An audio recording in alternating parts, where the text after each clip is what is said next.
Okay, good afternoon, ladies. It's just us again, which is fine. Um, so today you had the 2000 DBQ, and of course in 2000 it asked how successful was organized labor in improving the position of workers in the period from 1875 to 1900. Analyze the factors that contributed to the level of success achieved. So again, it's a multifaceted question. So you do have to kind of take into account multiple factors when answering it. You're looking at how successful was organized labor, so we're talking labor unions, at improving the position of workers. So it's not saying how big was the organization, it's saying, did they get anything done? And so they're kind of giving you the time frame of the late 1800s with which to do this. All right. And then, of course, they're giving you documents to go along with it. Now, of course, I started off with the stapled method again. I hate to keep going back to it, but when you have a multifaceted question, it's probably easiest to use this. Okay. So the late 1800s would be Gilded Age United States. It'd be the Industrial Age United States. So, obviously you're going to be filling out this in regards to that. Okay. Socially, obviously, the reform movements during that time period, we would have had arguments over Jim Crow, and this would have been the time of Plessy versus Ferguson, which of course was separate but equal.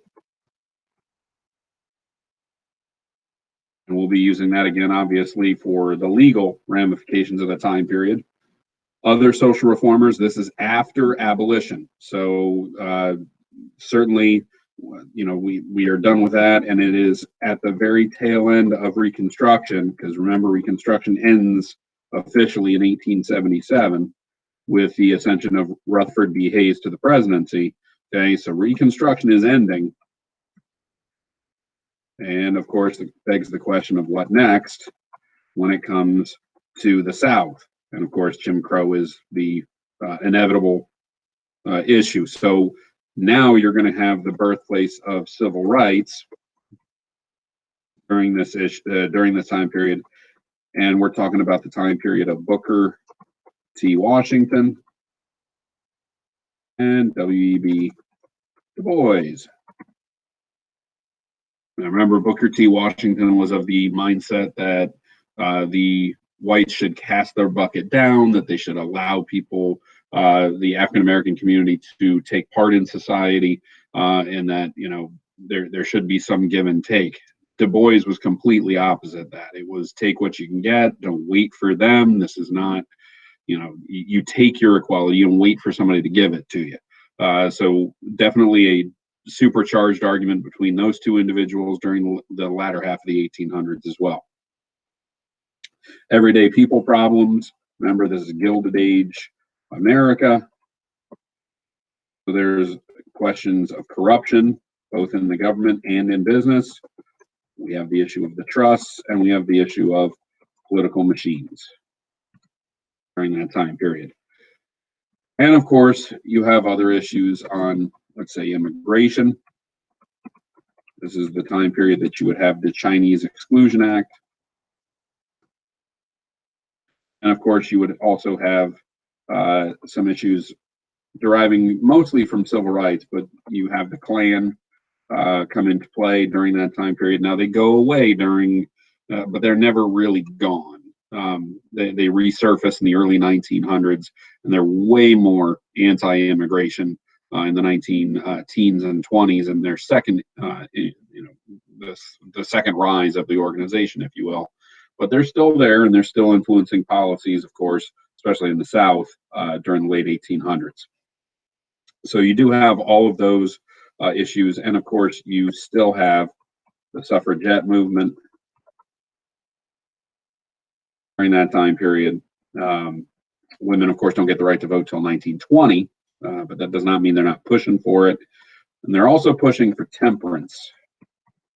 They also don't get until the 19 teens, about 1918, 1919, with both the Volstead Act, which enforces it, but the 18th Amendment comes into play during that time period. So this is the very early stages of what eventually will become the progressive movement.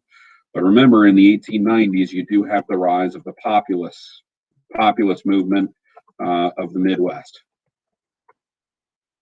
All of that, of course, could impact that time frame.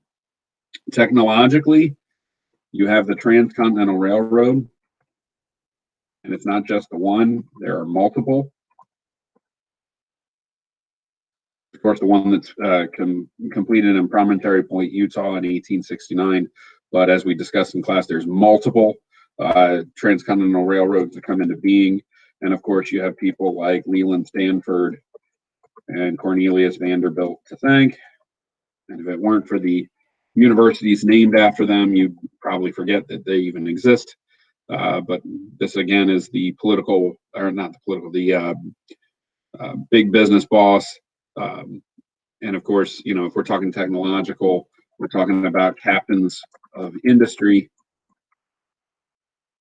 versus the robber baron. And of course, it could be Stanford, Vanderbilt, but the ones we talked about mostly were Carnegie, Rockefeller, and J.P. Morgan. And then, of course, the rise of the telephone during this time period. Those would all contribute. And if you want to get technical, steel, oil, rise of the cities, urbanization.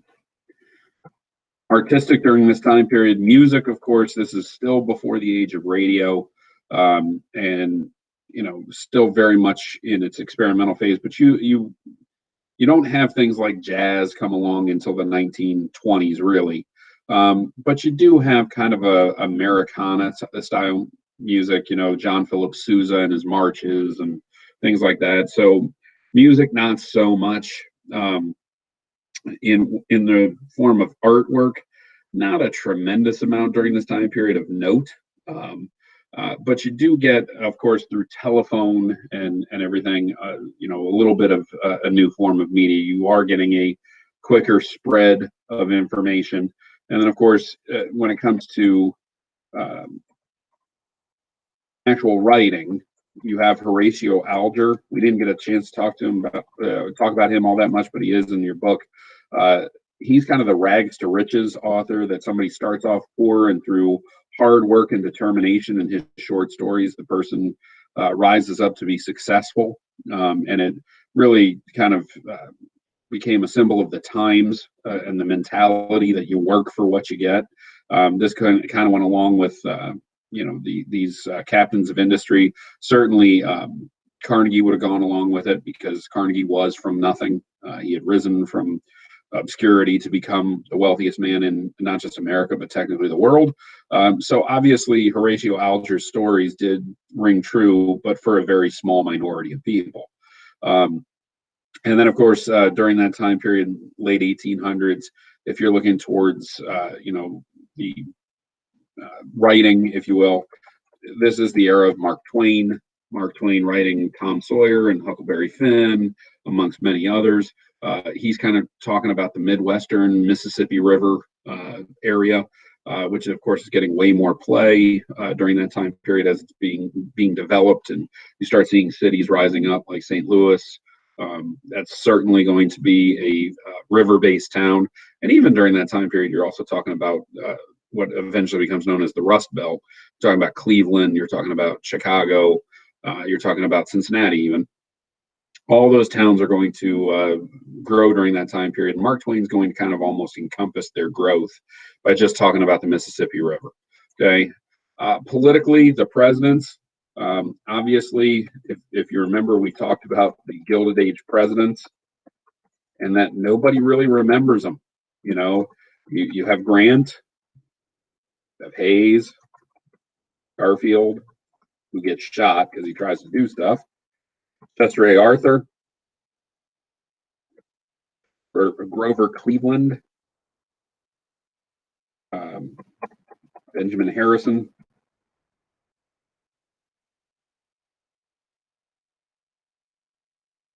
Cleveland again, and then McKinley.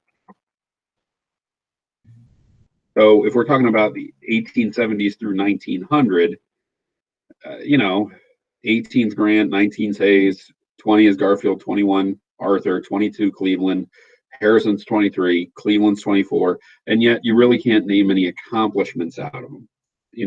The presidents really didn't do all that much during that time period. It's not until McKinley comes along that they really get involved. But remember, this is the time of the political machine.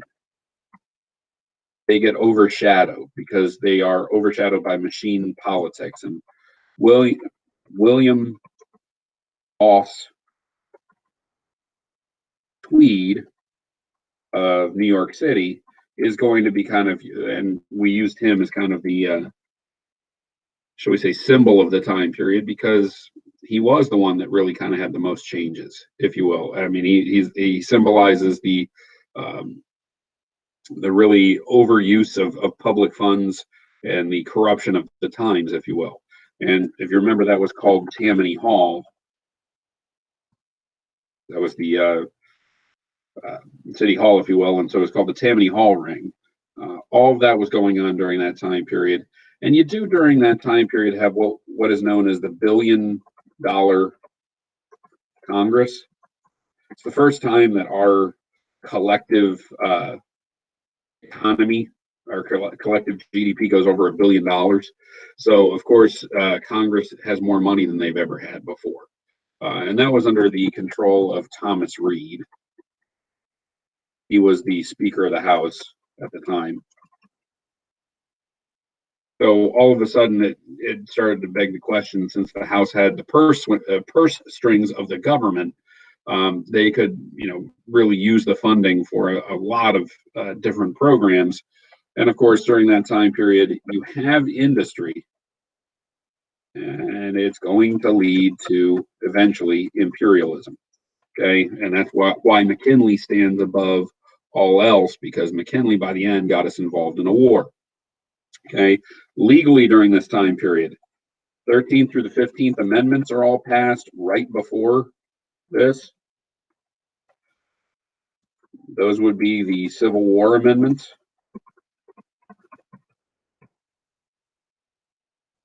So what do? They are for abolition, civil rights of all citizens, which gets a little bit crazy when you're talking about women's right to vote, because if they're a citizen, shouldn't they also have the right to vote? And then, of course, suffrage or voting for African American males. Okay. And of course, this goes into the civil rights issues of Jim Crow, and as I said before, Plessy v. Ferguson, where they basically, the Supreme Court says that a state can have a Jim Crow law so long as, if you're going to be separate, they are equal. Now, of course, we know from our historical studies that they were not equal, that the facilities weren't equal, that the opportunities weren't equal. But of course, equal is in the eye of the beholder for many of them, and that's going to really kind of show how ridiculous that case was over time. And of course, during this time period, if you're talking about legal disputes, you can bring up the Sherman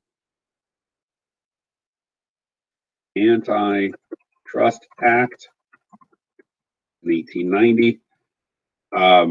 That's going to be legally challenging the existence of corporations in a trust capacity. So this is really going to go after, if you remember, we talked about Rockefeller and his Standard Oil Company more than anything else. Economically, of course, because it's the Gilded Age, we are going to be talking about big business. We are going to be talking about corporations, farming, and of course, the modern factory. All that's going to be big during that time period. We also have issues of stock watering and dishonest practices of businesses. The Gilded Age, they're not reporting their uh, profits properly. They're kind of cooking the books, if you will. They're being pretty shady in their business practices, and it's mostly because the government doesn't get involved. And why? Because it was a belief back then that you leave the economy alone. They were practicing laissez-faire economics. And of course, during that time period, we have a number of different problems. We have the Native American struggles in the West. This is at a time period where you are going to have the Battle of Little Bighorn. It wipes out Custer and his cavalry by Sitting Bull and his followers in the Sioux tribe. You are also going to have the massacre at Wounded Knee. Wounded Knee happens in 1892. So there are some Native American struggles that are going on during that time period. You are going to have foreign policy issues, not necessarily a war, because the Civil War, ends in 1865, and there is not another war involving America until the Spanish-American War, which that happens in 1898. There are some treaties during that time period. For the most part, it's to allay any sort of border disputes, none that we really need to bring up, if you will, or that will help you to answer the questions. We'll kind of leave it at that. Now, that's all the background information. So let's now kind of turn our attention towards the documents. Historical statistics chart, okay? Here we go. Hours and wages of industrial workers, 1875 to 1891. They're telling you right here, these are the average daily hours of a worker, which they maintain almost comically at 9.9 for an entire decade before it starts to go down. So, and it's not a absolute dive here. We're talking about just minuscule changes to the average daily workload, if you will, when it comes to hours worked. Index of average daily wages. Okay, so average daily wages, they start going down, then they start to go back up again. Okay, so are they getting better, stronger? And they're kind of keeping it in perspective that in January of 1860 it was at 100. By 1875 it was at 169.2. Now part of that would be because of the Industrial Revolution. Part of that would be because of that. And then it would also be because of an influx of immigrants during this time period that all of a sudden the prices would go down. The average daily wage would go down because there would be people taking the jobs for less money. Okay. It's going to then shoot back up, even at a time when people are working less, their wages are steadily going up. Okay. So looking at the information from the document, over time, there is a slight decrease of hours worked and slight increase of wages by the end of the century. That's not without a dip in the middle, of course. Now, would there be a point of view or an argument based on this? You could make the argument, that the chart is illustrating that hours were going down, the wages managed to rise after an initial dip. This could possibly be pro-union. That you could make the argument that, hey, the unions are doing their job. They said they were going to make the hourly hours worked, let's say you're working 12 hours in a factory. Even if they manage to negotiate that now you're only going to work a 10-hour shift, you're still bringing the national average of hours worked down. it's still on the aggregate going to work in your favor that you're working less hours. So you can make the argument that the union's doing their job. They're, allowing for less hours, and yet you're still getting paid more. So you could make that argument. You could also make the argument that the unions weren't all that successful. You could make the argument that, hey, the chart is showing you that the unions were there and they were having a very small impact. It's not like it went from 10 hours down to 8. It's not like it went, from 160, wage all the way up to 220 or something like that. So you could make the argument that even though that there are changes, it's not enough to really write home about. Okay, so you can make the argument either way on that when it comes to that document. The second document is an editorial, which, of course, anytime you see that it's an editorial, you have to keep in mind that this is an opinion piece from the New York Times in 1877. The strike is apparently hopeless and must be regarded as nothing more than a rash and spiteful demonstration of resentment by men too ignorant or too reckless to understand their own interests. But if the strike on the Baltimore and Ohio road is a foolish one, its history is up to the present time shows that those who are engaged in it are not only bold and determined, but they have the sympathy of a large part of the community in which they live. All right.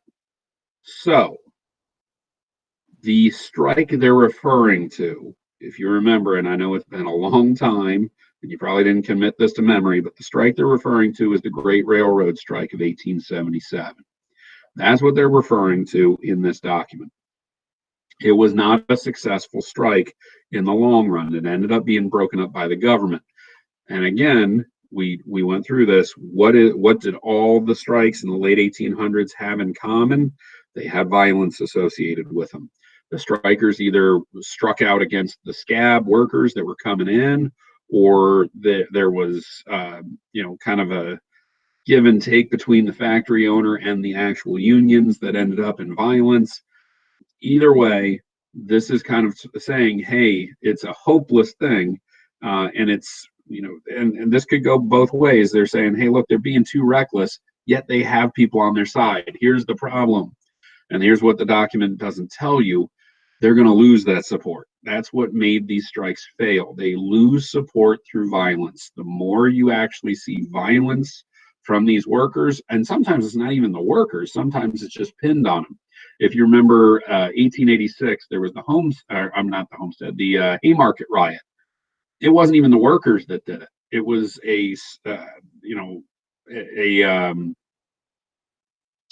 oh geez. So, it was basically somebody that was an anarchist. There's the word I'm looking for. It was an anarchist who ended up throwing a bomb into the police formation of police that were trying to escort the scab workers into their jobs. It was somebody completely outside of the union, wasn't a part of it, that started this whole hubbub in 1886. In 1877, there's questions as to who really started the violent tendencies, but the rule of thumb and what the eventual labor leaders later on started to realize is you cannot have violence of any kind in your strike, whether initiated by you or not. And they learned that starting in 1877. Unfortunately, they have a multitude of strikes that go too far and violate the law. They start to realize that if you're unlawful and you're violent in your tendencies, you don't get any sympathy from the public. So this is kind of the start of that in 1877. Document C, Thomas Nast cartoon in Harper's Weekly. If you remember, Thomas Nast is the guy that took down Boss Tweed. His cartoons spoke to people, and there's a reason. These people couldn't read, but they could understand it. Okay, and Boss Tweed even famously says, "My constituents don't read, but they can look at pictures." And when he starts getting pinned down by Nast in these pictures, that's when he realizes his time is up. So Nast, if you remember that about Nast, you would know that he is usually a reformer. He's somebody that's looking for truth, if you will. Okay, so you have this cartoon right here, always killing the goose that lays the golden egg. Okay, communistic statesman. Without responsibility. Nothing is it. After all, it's too bad. Now I thought he was full of them. Okay. And of course, this is capital. Communism looking at the labor unions, saying, hey, I thought that this goose had a ton, kill the goose and look for all these golden eggs. Okay. What are they really saying out of this is these striking workers, these labor unions are listening to communist infiltrators. This is very early on. Communism is still very young. This is well before the communist revolution of Lenin over in Russia. There's no Red Scare going on. This is very early. This is the communism that is being preached in the Communist Manifesto by Karl Marx and Frederick Engels. And this is about 30 years after their publication of the Communist Manifesto.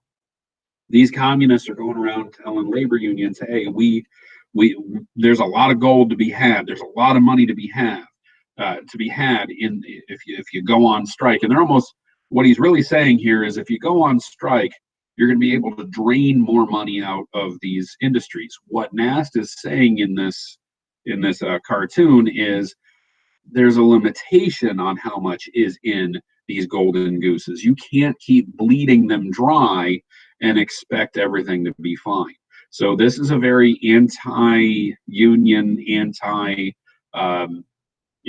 definitely an anti-strike style of cartoon. Okay, and of course, if you will look here, it says, "Up with the red flag. Working men that work must give their earnings to the lazy and drunken workmen." That's communism. So this is a very anti-communist cartoon. Okay, and this is a very similar argument that you would get even today, that, oh, well, communists want to take money away from people that are working and give it to people that are not, to punish the wealthy by giving it to the poor. All of that, certainly they're kind of pointing out that this is a bad relationship to have, if you will. So Nast is definitely very anti-communist, okay, and certainly anti-union in this cartoon.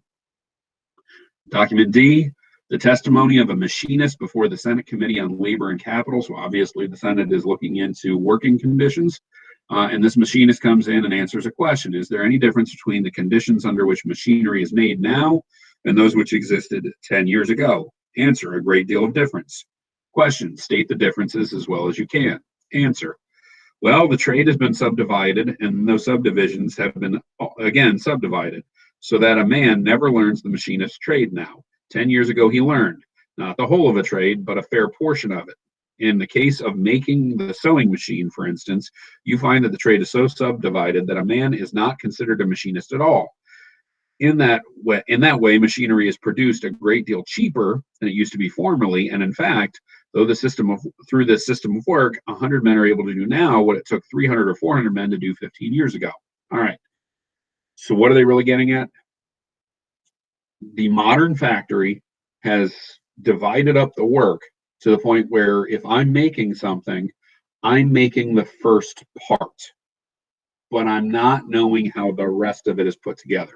It used to be that if I wanted to create something, if I wanted to build something, if I wanted to make this stapler before we had these factories, I would have to learn how to craft the metal. I would have to learn how to put in the spring.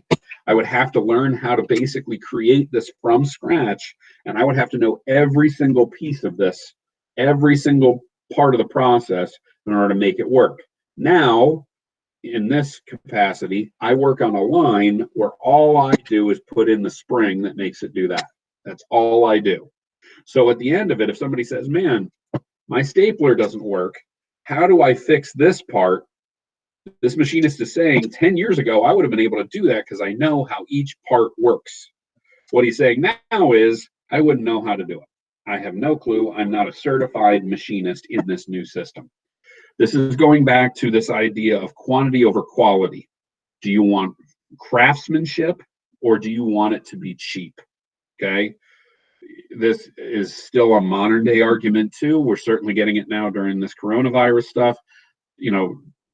I'm sure you've seen, if you are on social media at all, a lot of stuff about, hey, when this all opens back up, don't buy things made in China, buy things made here, which is a great thing to say, but there aren't a lot of things that are made here anymore. because we've replaced that by finding cheaper versions of labor in other countries.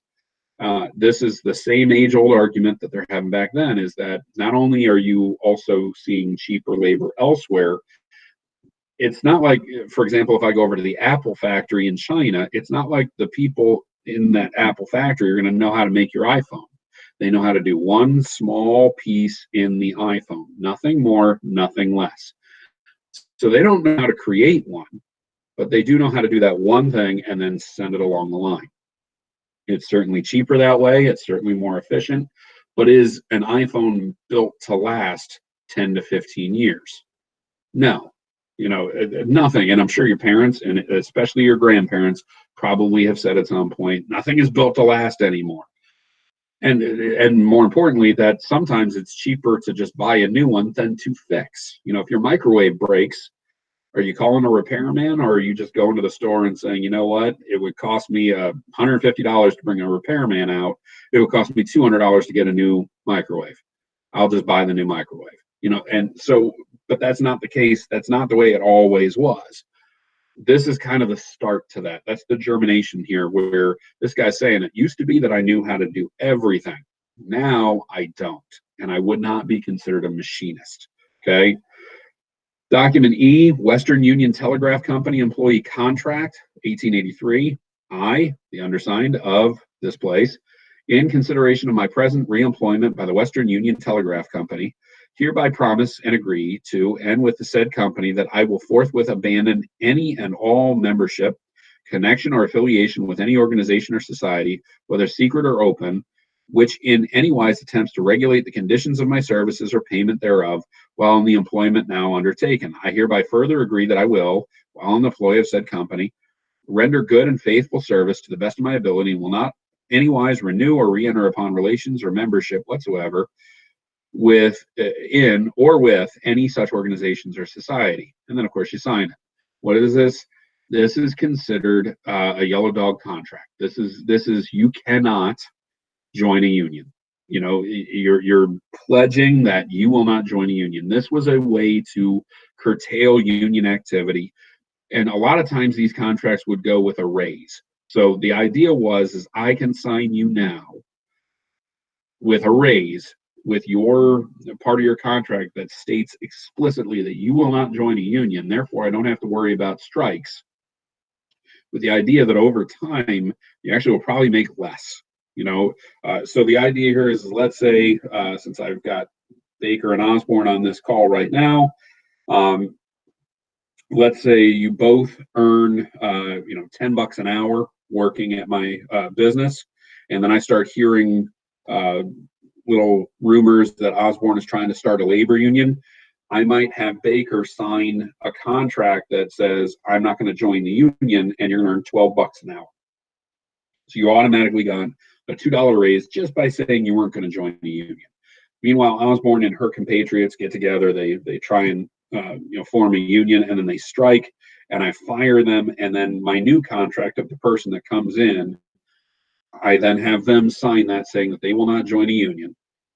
It allows me to kind of replace my workers over time. And here's the thing: over time, you've signed a contract, Baker, that says you're only going to earn $12 an hour. Now, at the time, that seemed like a good deal. I got a $2 raise. But what happens if that contract is for 5 years? By the end of 5 years, is that $12 going to go the same amount? That it's not, So obviously, this was kind of a way around labor unions and trying to avoid strikes, but also it kind of helped the company in the long run, if you will. Okay. Document F here is Frank Leslie's illustrated newspaper. It's a cartoon, obviously. Labor interest broth, and they've got labor unions, anarchists, socialists, knights of labor, and of course, too many cooks spoil the broth.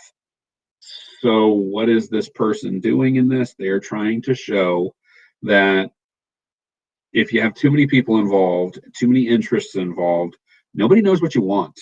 What do labor unions want? Do they want raises? Do they want us to clean up the factories? Do they want less hours? Do they want more leisure time? Do they, what is it that you're trying to get here?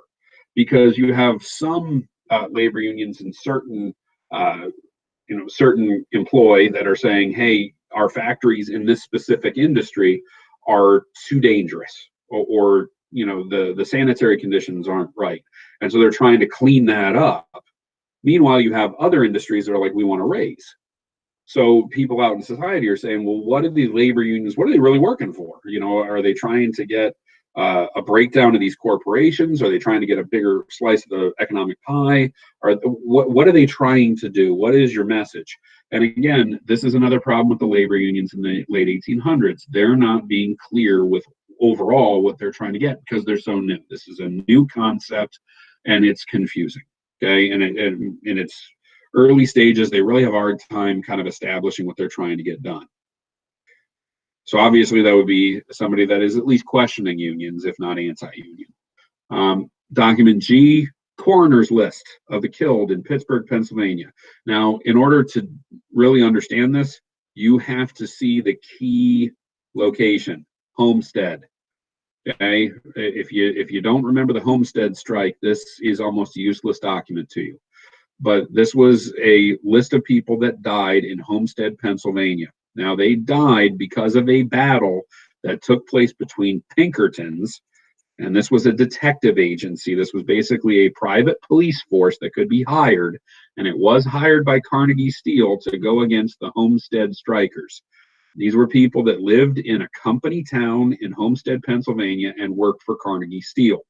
When Carnegie Steel, under the command of Henry Frick at that point, when Henry Clay Frick decided to lessen their hourly wages during a panic, basically during a economic downturn in 1892, when they were going through basically a depression in the economy, Henry Clay Frick decided, well, I'm going to lessen their wages. So the steel workers decided they were going out on strike in Homestead, Pennsylvania, and Frick basically hired these Pinkertons to go in and to keep the factory up and running by allowing the workers that were not striking and the scab workers to go and actually keep the facility running, and to basically protect these people and the factory, for that matter, from the striking workers. When the Pinkertons arrived, they were fully armed, but they were basically sold out. The strikers knew they were coming, and they showed up with weapons on the shoreline there and said, if you get off the boat, we're going to shoot you. And of course, somebody decided that they were going to be brave and try and step off the boat, and they were shot and killed, and a battle ensued, and a lot of the Pinkertons were shot and killed, and as you can see, some of the strikers were as well. This ended up being called the Battle of Homestead, but it effectively ended the strike over time because people basically said, we were fine, we were with you, up until the point when he started killing people. Now, it's not like Frick's hands are completely clean in this situation either, but it shows that the union resorted to force and violence, and that, of course, doesn't work when you're trying to curtail violence and trying to get public sentiment on your side. So the Homestead strike was another example, along with the railroad strike in 1877, and of course the Haymarket riot that I just referenced in 1886. 1892's Homestead strike was equally violent and equally unpopular in pop culture, if you will. United States Supreme Court, in re Debs, 1895. So this is in regards to Eugene V. Debs, another labor leader. Okay, the national government, given power by the Constitution to regulate interstate commerce, has by express statute assumed jurisdiction over such commerce when carried upon railroads. It is charged, therefore, with the duty of keeping those highways of interstate commerce free from obstruction, and it has always been recognized as one of the powers and duties of the government to remove obstructions from the highway under its control. This is a Supreme Court decision that went against Debs, amongst other labor leaders, and I don't expect you to remember this, but this was in regards to the Pullman strike. Debs was in charge of the Brotherhood of Railroad workers, and basically he was in charge of a railroad labor union, if you will, a labor union of railroad employees. And of course, they were going against the Pullman company because Pullman cars were these kind of hotel rooms on wheels, if you will, built in Chicago. And Pullman, during the same depression that affected Homestead, he also cut his workers' wages and, in many cases, kind of cut their employment in general. but never cut any of the cost at his company store, and didn't cut the rent at his company towns. And so it devolved into another ugly strike. Debs led that strike, and they blocked trains from leaving Chicago. Because they blocked the trains, and in many cases it was carrying goods and services. It was carrying mail, which it's a felony to obstruct mail, the delivery of the United States mail. So when they did that, they got arrested, and he took it all the way to the Supreme Court, saying they have the right to protest. The Supreme Court said, yeah, you do, but you cannot, in your protest, obstruct free commerce. Okay, so the labor unions were dealt a pretty heavy blow there, and Debs spent some time in prison, as he did multiple times during his career. Not the last time that Debs is going to go to prison. Document I, testimony of Samuel Gompers. Here we go, the American Federation of Labor, before a commission established by the House of Representatives on relations and conditions of capital and labor in 1899. So the very tail end of this question. The working people find that improvements in the methods of production and distribution are constantly being made, and unless they occasionally strike or have the power to enter upon a strike, the improvements will all go to the employer and all the injuries to the employees. The American Republic was not established without some suffering, without some sacrifice, and no tangible right has yet been achieved in the interest of the people unless it has been secured by sacrifices and persistency. Okay, so what is he really saying? How is it possible that we can make all these improvements? How is it possible that we can make all this money and yet the workers don't see it? How is it possible that Carnegie, Rockefeller, Morgan, Vanderbilt, Stanford, and any number of these other people can make obscene amounts of money, and yet the workers don't make enough to actually make it through the day? You know, how can you possibly have that and not expect the workers to rise up a little bit? So this is, of course, going to be very pro-union, but you'll notice that he's not talking about a violent overthrow. Gompers kind of was the one that realized you can't use extreme methods. Gompers is the one that's going to introduce collective bargaining, the idea that one person talks for the group, that the AFL, that if you're going to talk to anybody within the organization, that you're really talking to everyone in the organization. So one speaks for all. He also is going to combat yellow dog contracts with the closed shop. This is the idea that if you're going to work someplace, you have to join the union. And of course, this is the only time the AFL really got sketchy on violence. So again, the idea is, let's say I start a labor union, I get Baker to join, and Osborne says, well, I'm not joining. Well, Baker and I are going to make it very difficult for Osborne to have a good day. You know, we're going to make it very, she's going to have some accidents along the way. The closed shop is the idea that you will be part of the union or you will not work here. Okay, so those are going to be the methodologies of the AFL moving forward. And as much as there might be violence associated with it, it's not widespread violence like a strike that later turns into a riot. So the AFL starts to learn from what the Knights of Labor didn't learn after things like the Haymarket riot, from what the Steel Workers Union didn't learn after Homestead, and certainly what Debs didn't learn after the Pullman strike. Gompers is going to show that he's learning. That you can't have widespread violence, and you certainly can't have violent rhetoric, and then maintain some sort of national, shall we say, national support, if you will. Okay, so that being said, and I'm sorry, Baker, I just now saw your chat. Yes, The Jungle would have been written during that time period. Very good. It would have been written late 1800s, and it was read by obviously Teddy Roosevelt upon coming into the White House. So that would have led to some reforms. And of course, you are correct as well. I should put that in there. If you're talking about right after Mark Twain, I knew I forgot something. This would be the time period of muckraking journalists. People like Ida Tarbell, Upton Sinclair, as you correctly pointed out. I knew I forgot my good old friend Jacob Reese, talking about the filth of the cities. You can also put in Lincoln Steffens. amongst a whole multitude of other muckraking, crusading journalists.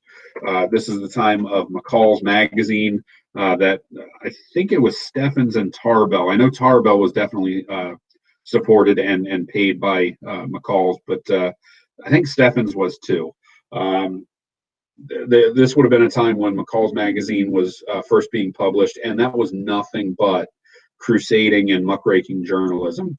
And it was cheap, so even the lesser employed folks could still afford to buy the monthly magazine. And that's where Tarbell first starts going after the Standard Oil Company, is in the pages of McCall's magazine. So all that, again, would have been useful for your factual support. So that being said, I'm gonna make sure did I answer all of them? Yep.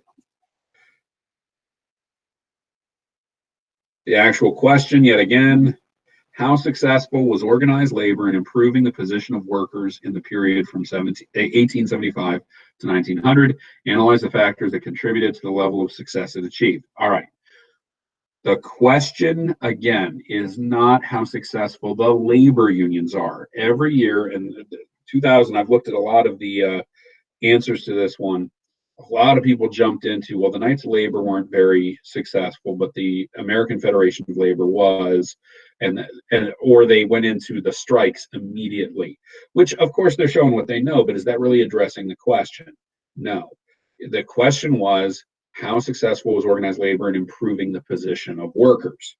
So yeah, you could go into the specific labor unions so long as you directly address how they help the workers involved or failed to help the workers involved. So again, your thesis to this one has to be of the mindset that it is talking about how the workers benefited or how they were hurt or hindered by the unions. Now, again, you can take this a multitude of ways. You could talk about the labor unions straight up if you remember them. You could talk about how labor unions had a lot of good things about them, but here were some bad things. So you could hem and haw this one. You could fence it and talk about both the good and the bad if you wanted to. You could talk about the labor strikes if you remember that. Certainly the documents back you up because there's a plethora of direct sources from those events if you remember those strikes. The reason I picked this one is most people kind of overlook that time period, and I kind of wonder if this is another one they might harp on, because you'll notice in every single one of the ones that I've given you from these time frames, either the antebellum or this period right here, how many times have I said during these sessions, this is something that we are arguing about now. So AP Board likes to take some things that we're currently discussing, some concept or some issue that we've had. They always like to kind of update it and talk about, hey, we've had this problem in the past. Okay. So again, that's kind of why I wanted to bring this up and to review it. All right. So your thesis has to answer that question directly. So never forget that that's what our purpose is here, is answering that specific question. Always make sure that your thesis addresses the entire question, not just one part of it. I mentioned this, I think, to Baker yesterday over the thesis.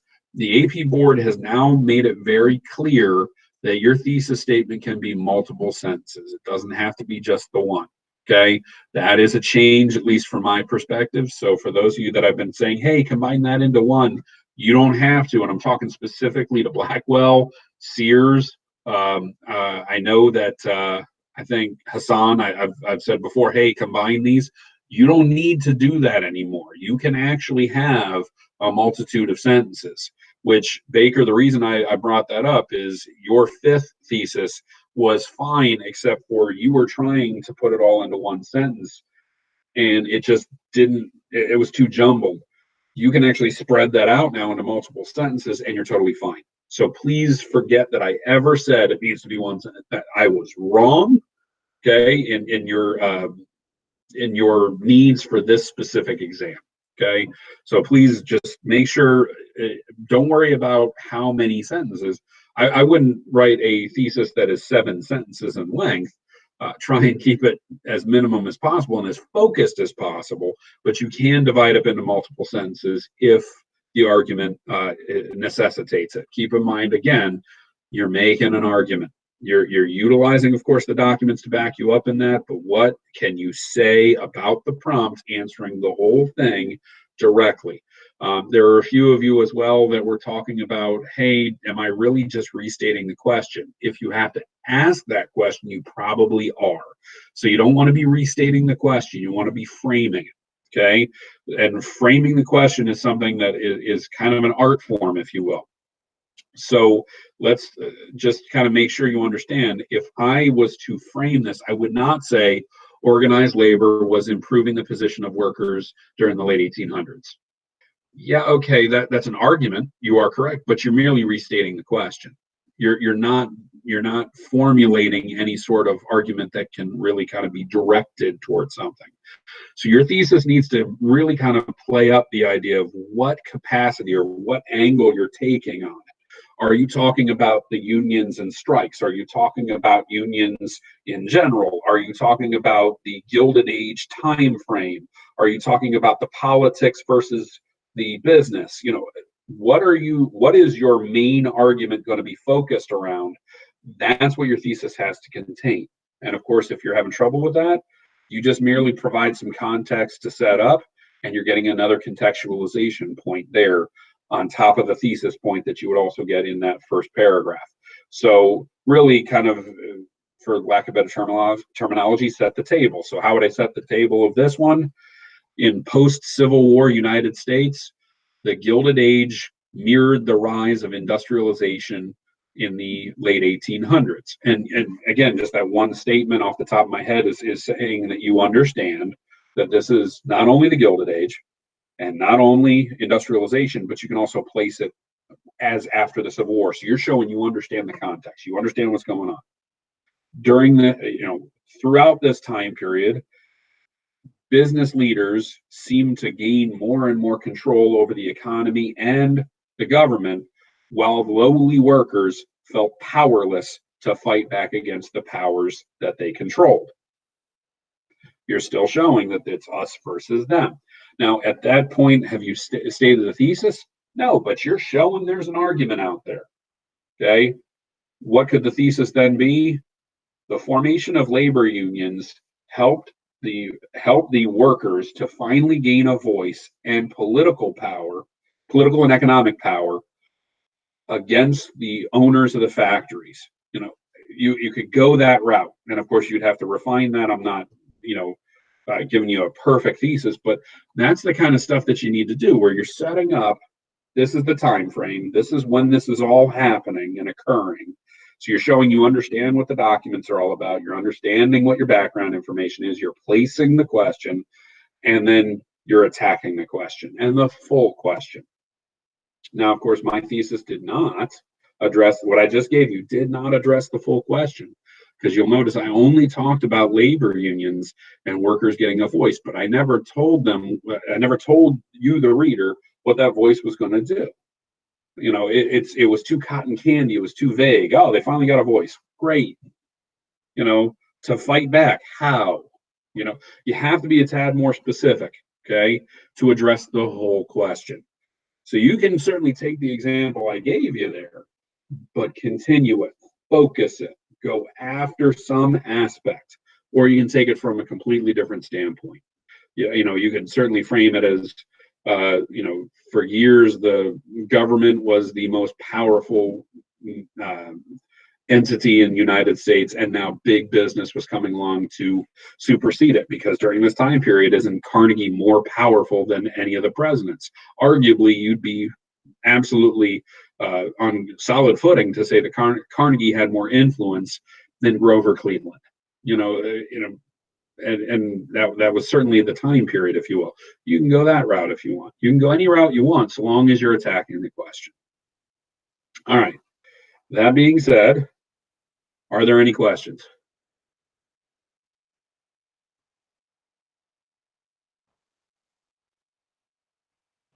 I know I'm putting just the two of you on the spot, and I know it gets really lonely. So I appreciate the two of you being here. I do know that some people are watching this because of work schedules. There are about 5 of your classmates that work during the days and can't log in. So I do appreciate you being here, so I'm not just talking to an empty screen.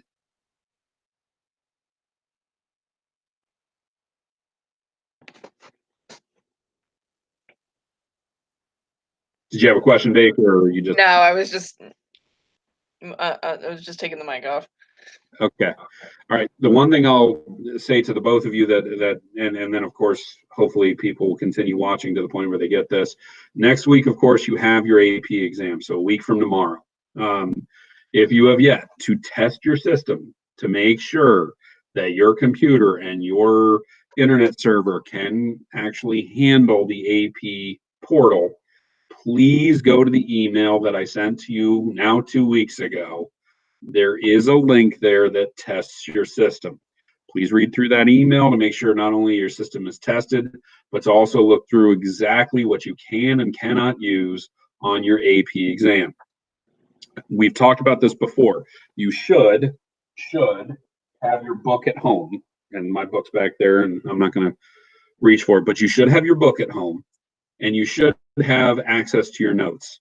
Okay. Now I realize not everybody has the setup I do where I've got a computer here and another monitor set up here. If you have that, that's great, but not everybody has that. And there's a good chance you may not be able to access the rest of the internet, when you're taking the actual AP exam. So if all your notes are online, you're gonna need to find a way to either print them off or have another device handy that would have them. I know some of you maybe have an iPad or something like that where you could just bring them up and have them there.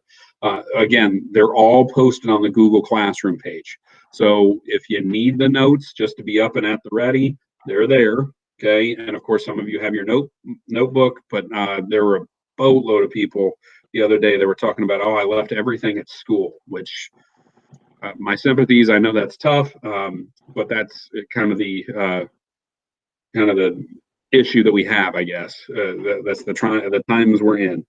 What I will say to that is have them at the ready. And look, the only reason that you should ever use them is, let's say you get a question about the Civil War, and you're typing up about the Civil War, and you're like, oh my God, I forget which state that was in. You turn your book or your notes and you look it up real fast, and then you keep going. It's only supposed to be there to clarify or to fix a quick mistake. It is not supposed to be there where it's like, all right, here's a question about the antebellum, and you're like, all right, antebellum. All right, that's that chapter. Let me read the chapter. You've got 45 minutes to write this. You don't have time to read through things. You have time to read through small sections to clarify, but you don't have time to research. Okay, especially since you're also digesting 5 documents at a time. Here's what you should use those for. You'll notice on all the DBQs that I've given you so far, there are people that you don't know, and then there are people you probably should know. So I'll take the example from today. Samuel Gompers. You look at it and you say, I know who it is, kind of, sort of. No, I don't. Index Gompers, page 695. Okay, flip 695. Oh, that guy. Okay, American Federation of Labor. Now I got it. And then you move on. Okay.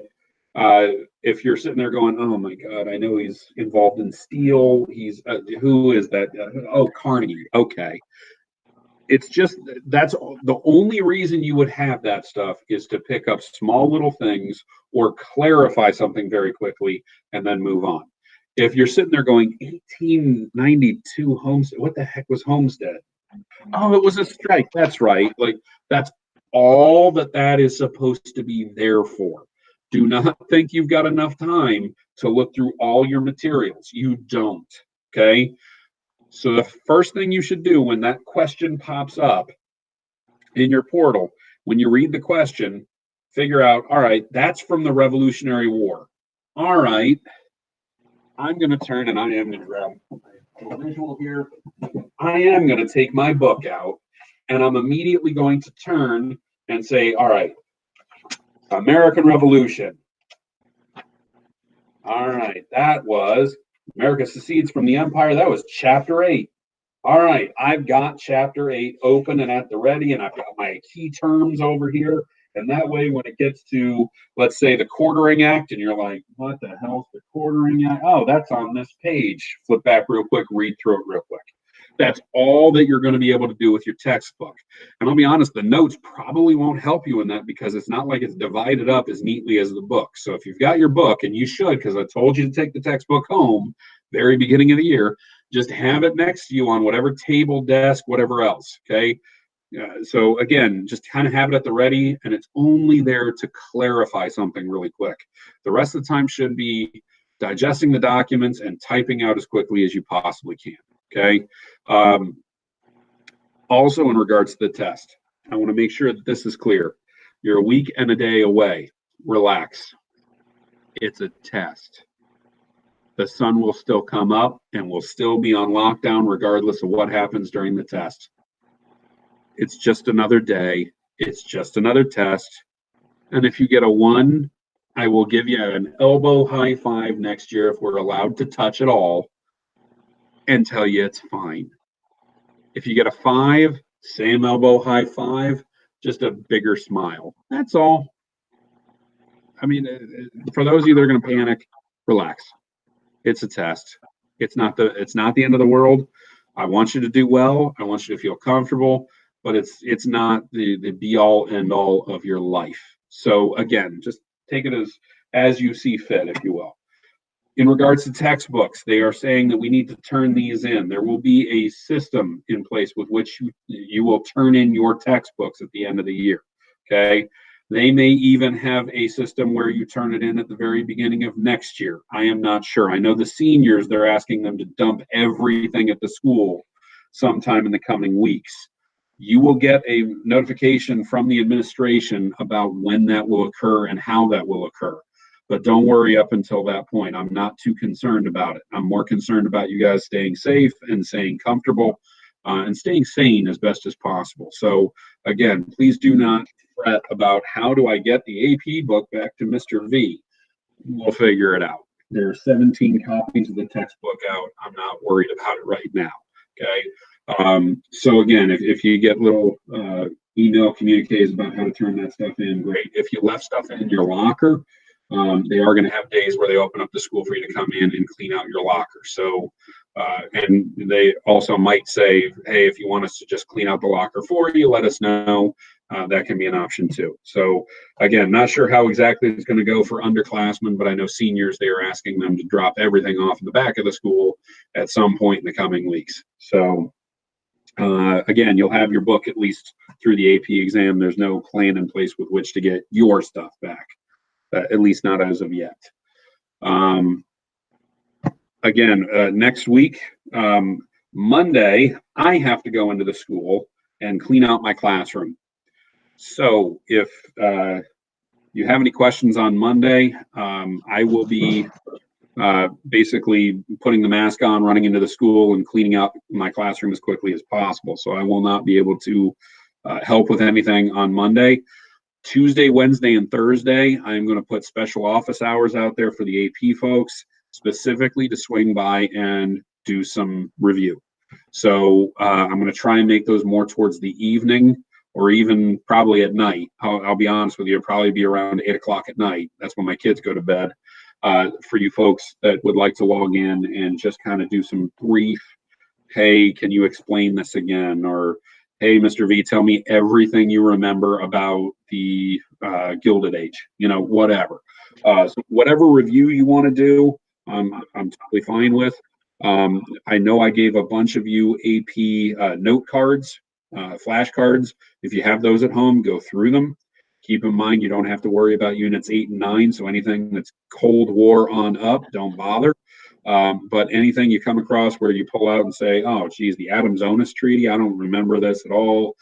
I need help on that. Just, kind of give me that. You can even kind of type up a list and submit it and say, V, help me out. These are the terms I need, or these are the concepts I need explained further.